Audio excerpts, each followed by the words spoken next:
Yo guys, so today I'm going to be talking about desire, what it is, how it affects you, and how you can overcome it. So, desire is an attachment. Okay, desire is an attachment to an outcome. Whether that outcome is ambitious, maybe you desire to be a wealthy person, or maybe that desire is sexual. Maybe you would like a sexual partner, or maybe that desire is for respect. You want the pride, and you want to be respected by your peers. It could be anything. So essentially, with desire, it starts with a sensation. Okay, a sensation is stored in your mind and body as a profound memory. It's a standout memory when you feel a very interesting sensation. For instance, drinking alcohol, drinking coffee, orgasm, getting a pump in the gym. These are all absolute standout sensations in our system. I like to view the mind and the body as the same thing. The body in fact holds 10 times, 1,000 times more memory than the mind. Okay? Genetically. So when you feel this sensation, whether it's alcohol, sex, getting a pump in the gym, it stands out to you in your memory. It's like, wow, we need to do that again. And this sensation can even come from something second-hand or third-hand. For instance, like a story, a video, a movie, or a song.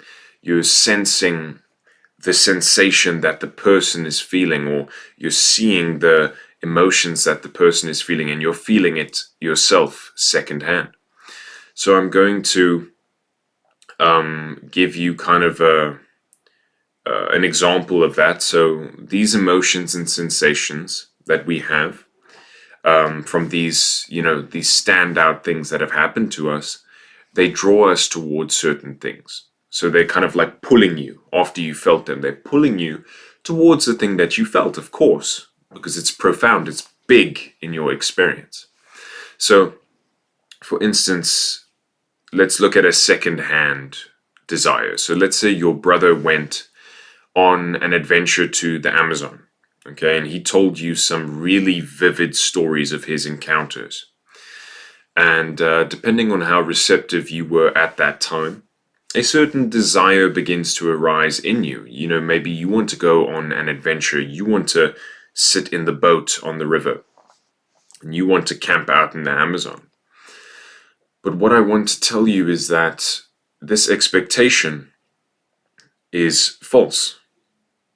It may be beautiful, but nothing is really as it seems. You will find that you are romanticizing the idea of exploring. When he tells you these stories, you romanticize the idea of camping in the wild, but what you don't see is, for instance, the 4 days that he was starving, or the long treks that he had to do with no water, and how excruciating that must have been. This is what you don't see. There's always two sides to something. When you have an expectation, when you have a desire. And so this expectation, how you think it's going to be, in your mind it's going to be, wow, like we're on a boat, it's beautiful, we set the tent up, the fire's going, and the trees are out. But in reality, you get there, you finish your water on the third day, you finish your food on the second day, and you just made it to civilization before you died. Just as a hypothetical, okay? And so it's not to say that you shouldn't desire these things or that you shouldn't do these things. You should do these things. You should desire these things. But you have to go with no expectation. with no assumption of how it's going to be. We want to do away with expectations. A person who expects things from other people or from life, this person is attached. He is stuck to these people, he is stuck to life, and so there is no room for him to see anything. This is how desire blinds you. And this is why love or lust disguised as love is blinding you. It's because it makes you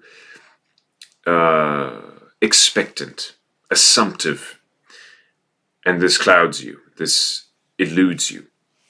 So essentially, having an attachment to an outcome, it makes you very rigid in your expectation. When you believe it's going to be this way and it isn't that way, it destroys you when your expectation is not met. And this makes you a very vulnerable and a very scaly person, a very fickle person. So understanding that things may shift and things may change. In fact, I can guarantee you they will.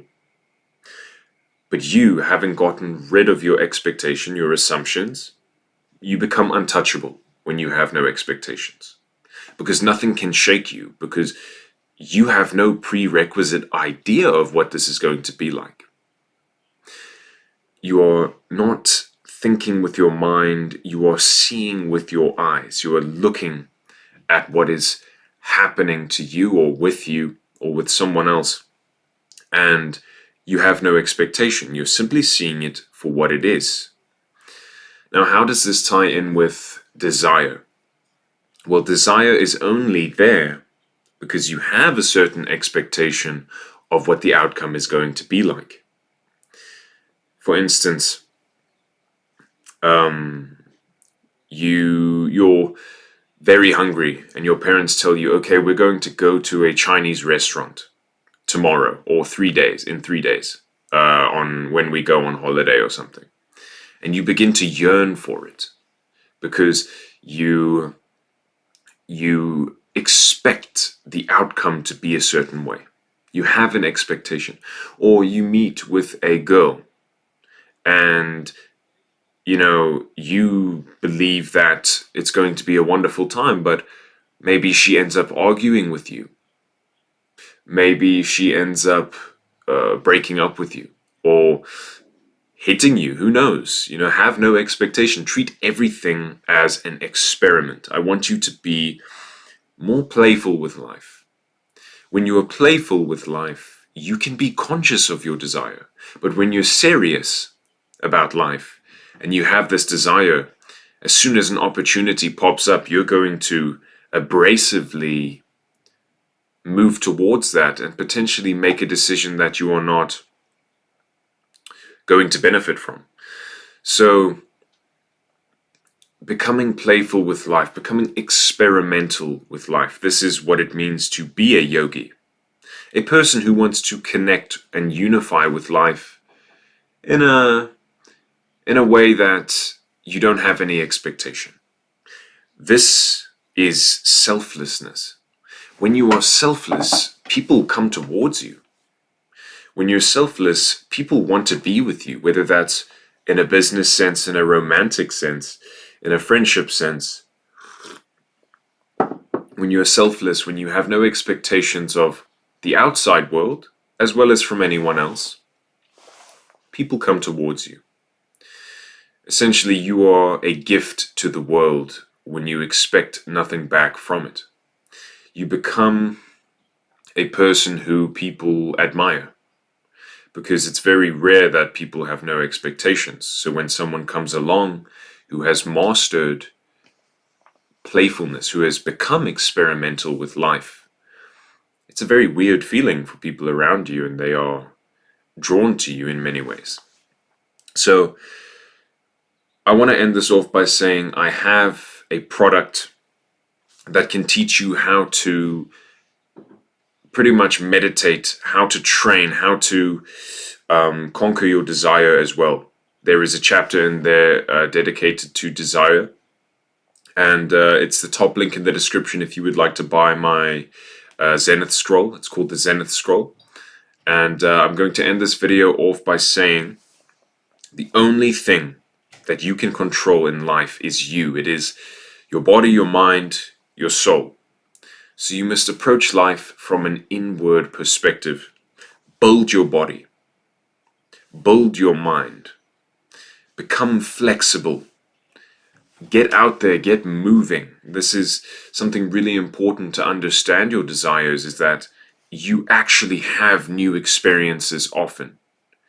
Go hike with your friends. Make a plan out of it. Make an obligation to just get out there so you can discover more about yourself, your strengths, your weaknesses, and your desires will begin to shift.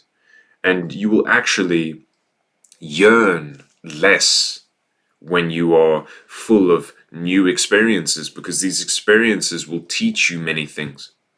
Whether that's having a conversation with a woman or a friend, going on a hike, canoeing on the lake or something, going for a camp. These things will teach you about yourself and your capabilities, and they will inspire you in many ways. So, desire is much stronger when you are stagnant, when you're sitting still, when you're waiting, when you expect something to happen. When you have no expectation, you simply move.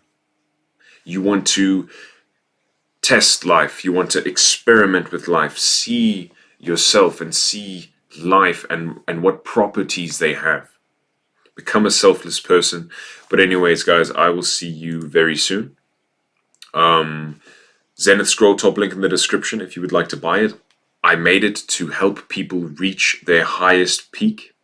It goes into detail on how to pretty much transcend in every way, at least at a base level and at an advanced level. If you do the meditation in the final part of the Zenith Scroll, if you can get there, that will change your life. But anyways, guys, I will see you soon, and bye for now.